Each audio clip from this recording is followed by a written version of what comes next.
Ito mga kalapatid, sumakak natin. Ito yung nag-champion ng combine namin ng last Saturday. Ay sorry, Friday pala. Ayan, ganda. Nakalusot. Ito naman yung nestmate niya.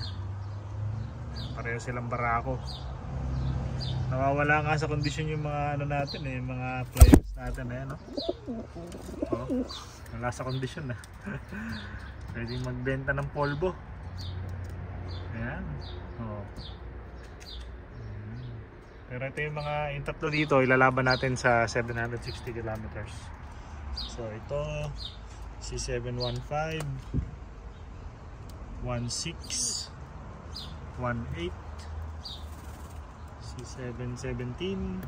Ayan pala, sunod-sunod pala, 5, 6, 15, 16, 17, 18. Ayan, yung apat, sureball. Tapos ito pa yung iba rito. Ayan yung tatlong cup dyan. Tapos ito yung mga hen natin dito. Ayan. So si Eben, second arrival yata natin yan ng hard race. 727 na medyo laging kulelat na lately. Hindi ko lang kung ano nangyari. 722 na medyo nag-improve. At ito si 717 na palaging consistent na huli. At si 248 yan. So yung ating mga players. Yung mga kak natin medyo magaling. Pero yung mga hen natin medyo mahihinang nila lang. Pero yung hen natin sila yung nakatapos ng 760. Tapos yung kak naman natin kulang 490 lang.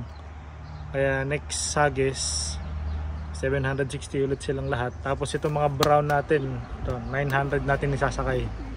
Masusubukan yung galing nila. Yan. So yan sila mga kalapatid. So hopefully maganda yung mga resulta at maging maganda yung panahon sa Saturday para walang aberya, para may siguradong aabangan. Kasi pagka hindi na naman maganda yung panahon, alanganin na naman yung race natin. So yan mga kalapatid, handang-handa na sila sa tingin ko. Yan. Nag-aabang na lang sila na i-basket.